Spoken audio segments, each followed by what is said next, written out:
My neighbor leaves his house every night at 1:02 a.m., and I thought it was just strange. Until the night he dragged a long, heavy bag into the woods and looked straight at my window. I heard voices through my wall. Something tapping on my bedroom glass.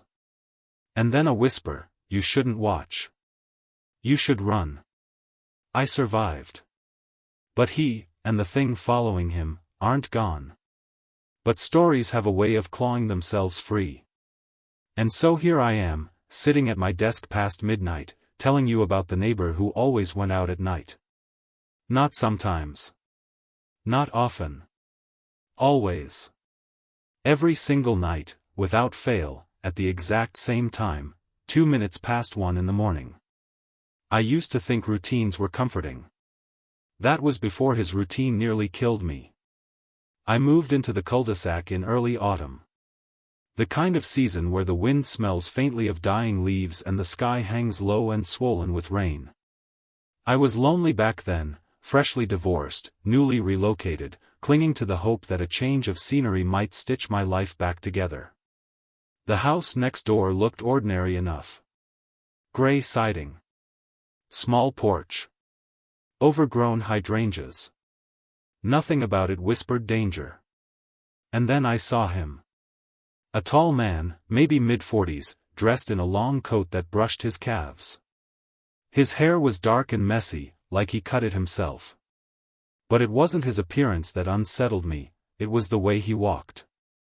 As though he wasn't heading somewhere, but being pulled forward by something unseen. The very first night I slept in my new home, I heard the sound. A door shutting. Soft footsteps. Gravel crunching. I checked the time. 1:02 in the morning. At first, I dismissed it. People have unusual work schedules. Insomnia. Hobbies that make no sense to anyone but themselves. But by night 3, the sound came again, exactly 1:02. And by night 7, I started to dread the moment the clock hands aligned. I would stand at my window, lights off, peeking through the blinds like some ridiculous suburban detective. Every time, without fail, he stepped out. Never looking around. Never hesitating. Just walking toward the woods at the edge of the neighborhood, swallowed slowly by darkness. I didn't sleep well. The human mind, especially one that's injured and lonely, tends to fill the unknown with monsters. I tried to remind myself that not all mysteries are sinister. But then came the night I saw the bag. A long, heavy, lumpy shape dragging behind him through the wet grass. He held it with both hands, his knuckles pale and rigid. My heart pounded as I watched. My breath fogged the glass. My instincts began screaming, loud enough that I had to step back from the window. What was in that bag? Why did he wait until after midnight? And why, did he glance up at my window for the first time, as if he knew I was finally paying attention? His face remained expressionless. No threat. No anger. But the eye contact lasted too long, like he was assessing me. Or warning me. That night, when he disappeared into the woods, the silence felt heavier than usual. The house groaned with the shifting temperature. The fridge hummed unevenly. Every shadow felt sharper. I didn't sleep at all. The next day, I tried to convince myself I imagined the eye contact. People look around. People look up. People look by coincidence exactly where you're standing, trembling behind your blinds. But paranoia is sticky. It clings to your ribs. When the sun set that evening, my stomach tightened. I paced the living room. Checked my phone. Glanced at the clock again and again as it marched toward 1 in the morning. When the moment arrived, I forced myself not to look. I told myself I was done. It wasn't my business. It wasn't my burden. Whatever he did at night belonged to him, not me. And then tap. A single, sharp sound at my front door. I froze. The clock read 1:03. Tap. Tap. Slow, deliberate. When I finally worked up the courage to peer out the side window, I saw no one on the porch. But the woods at the end of the street rustled, as if something, or someone, had just slipped out of view. It was the first night I realized the door knocking didn't come from a stranger. It came from someone who didn't want me watching anymore. And it was only the beginning. I should have called the police. That's what anyone would say now, sitting safely behind a screen, far removed from the suffocating quiet of that cul-de-sac and the strange man who vanished into the woods night after night. But when you're in the middle of something you don't understand, something you're not even sure is real, your mind doesn't leap to action.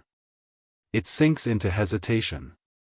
That morning, after the tapping on my door, I tried to rationalize everything.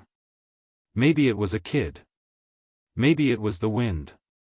Maybe it was an animal. But none of those explanations fit the deliberate rhythm of those knocks. 2 taps.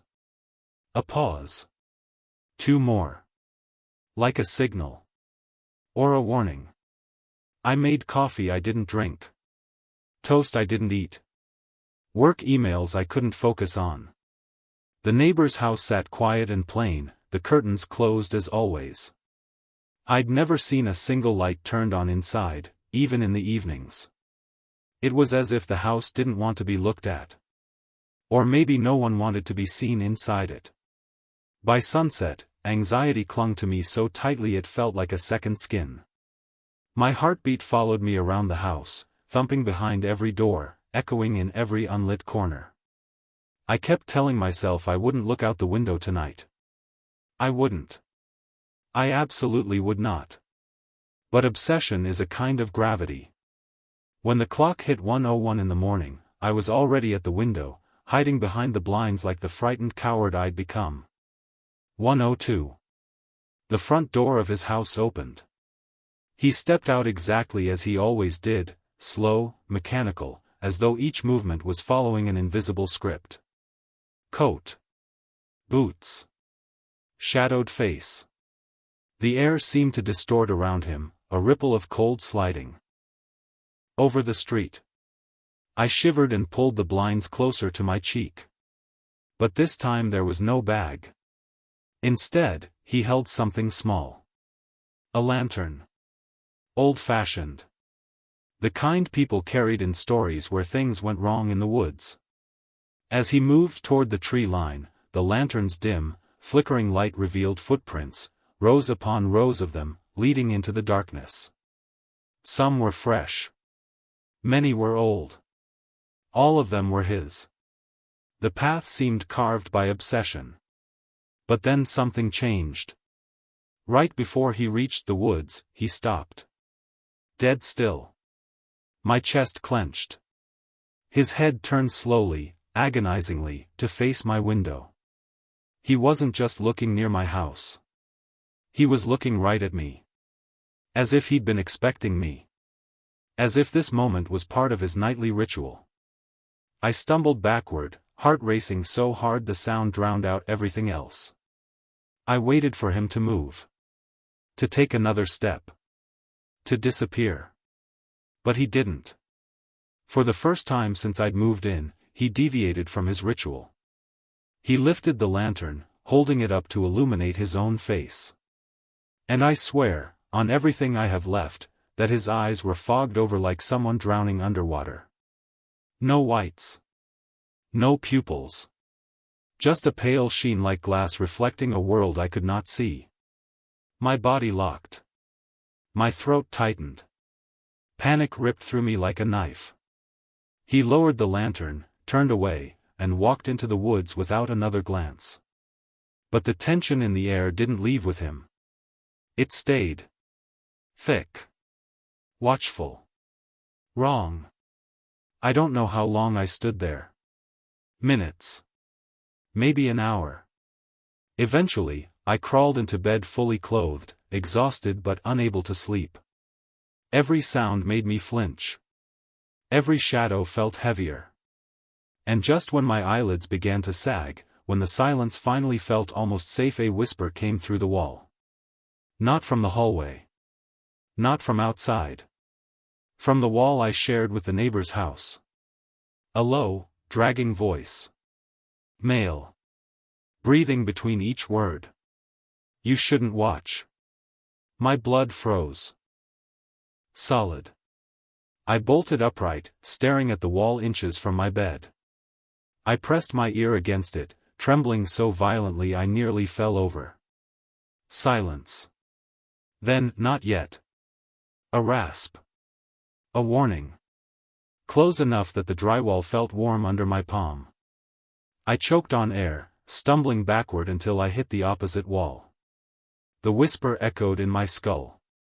My entire body felt cold and feverish at once.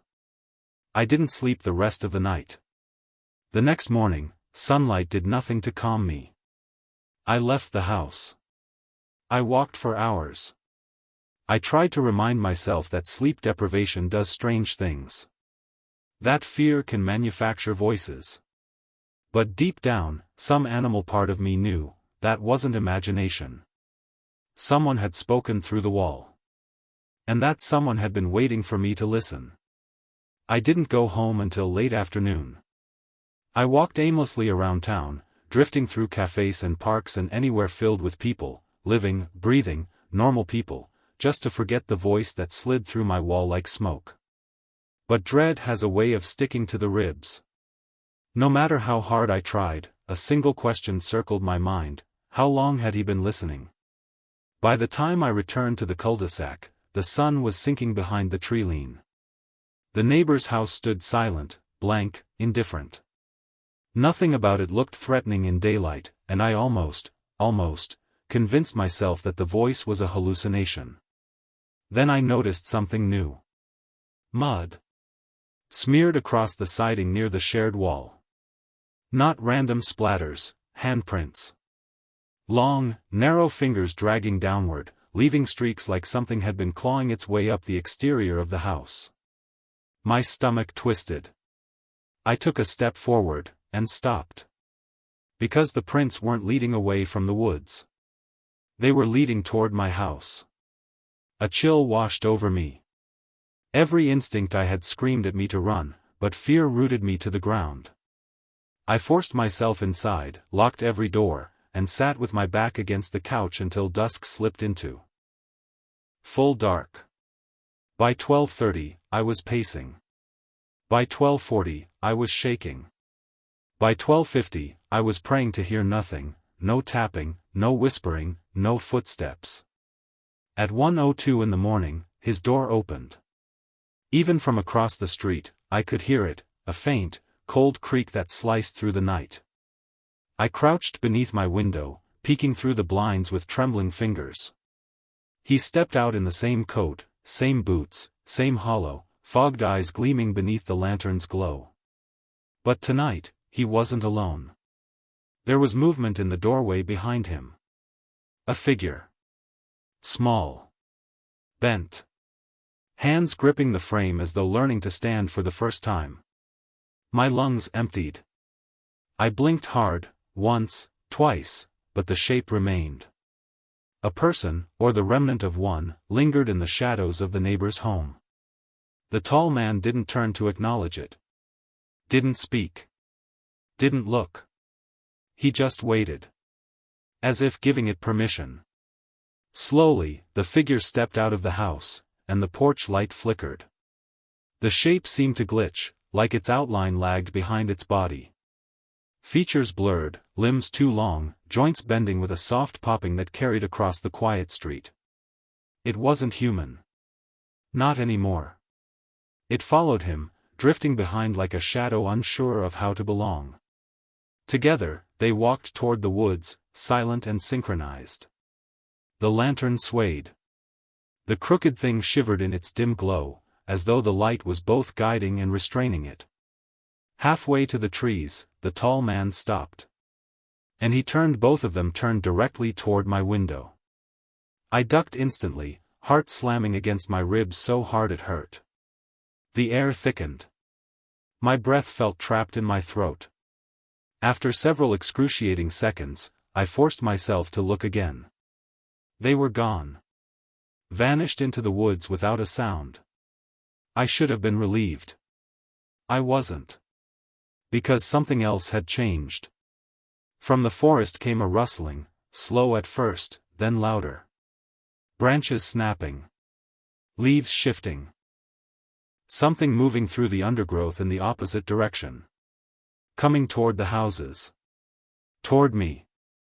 I slammed my blinds shut, bolted down the hall, and pressed myself against the farthest wall of my bedroom. The noise grew louder. Closer. Crunching gravel. Soft dragging. I held my breath until my vision dimmed. Then tap. On my bedroom window. I nearly screamed. The tapping was rhythmic, patient. Not a branch. Not an animal. Not the wind. I forced my feet to move. Crawling on the floor, I reached the corner of the room and slowly, so slowly, peeked toward the window. A shadow stood outside. Long, lean. Wrong. It leaned forward, pressing one pale, distorted hand on the glass. The shape of its palm matched the streaks on the neighbor's siding.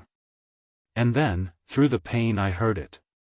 The same voice that spoke through my wall. You shouldn't watch. But this time, it added something new, you should run. My heart stopped. My breath stopped. Everything in me stopped. Because that wasn't a threat. That was a warning. And warnings mean something worse is coming. The warning echoed in my skull long after the shadow slipped away from my window. Run.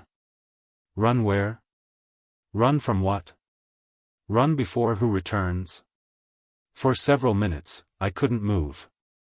My heartbeat thrashed wildly, beating against my ribcage as if trying to escape before I did.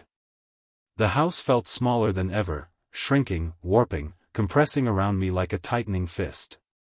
And through it all, a single truth pulsed beneath my panic. Whatever lived inside my neighbor's house wasn't confined to it. It had found me.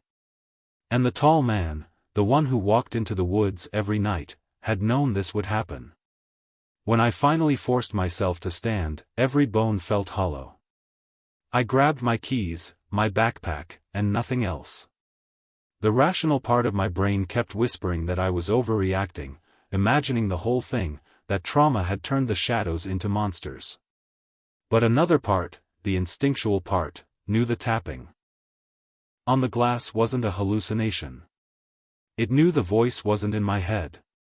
It knew I wasn't alone in that house anymore. I crept through the hallway, stepping carefully so nothing creaked. The living room was silent. The darkness felt too thick, as if something was hiding inside it.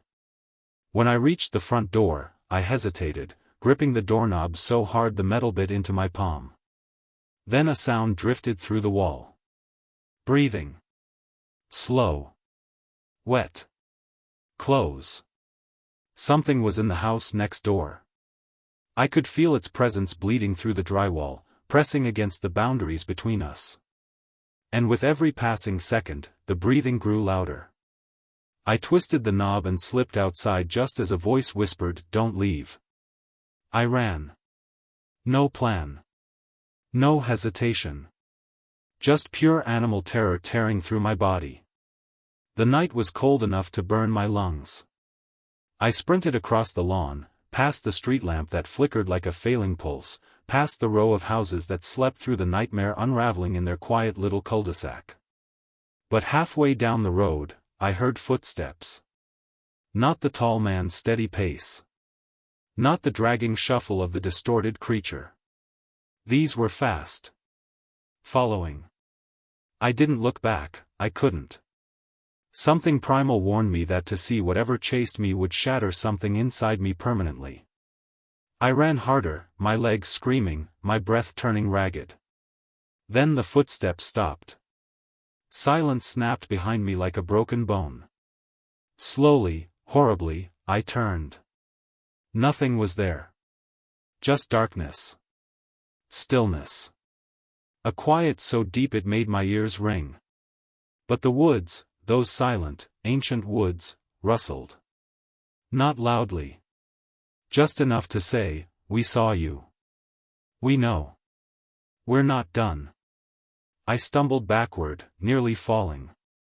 And that's when I saw something that froze me in place. The tall man stood at the edge of the trees, lantern dangling from his fingers. Its dying light painted his face in twitching strokes of gold and shadow.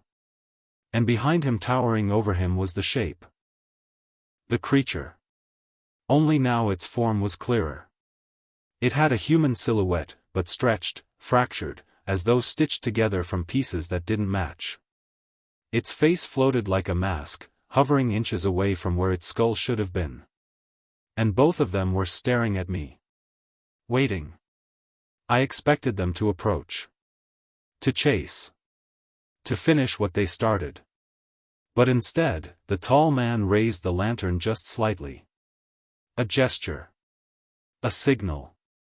A warning. He shook his head, once. A denial. A refusal. A message. Do not return. Then he turned and walked into the woods. The creature followed, limbs bending unnaturally with every step. The lantern's glow faded between the trees until only darkness remained. I didn't stop running until I reached the next town. I rented a cheap motel room, locked the door, and stayed awake until sunrise. When I returned weeks later with police, the neighbor's house was empty. No furniture. No belongings. No signs of anyone ever living there. Even the handprints were gone, washed clean as though the woods had taken them back. I never learned the tall man's name. Never discovered what he carried in those bags. Never found out why he went out at 1:02 every night. Or what exactly followed him. But sometimes, when the wind blows the right way, I swear I hear footsteps behind me. Slow. Steady. Patient. And then a whisper, "You shouldn't watch." Followed by the one that still haunts my dreams, "You should run." Even now, I don't know which one I'm supposed to obey.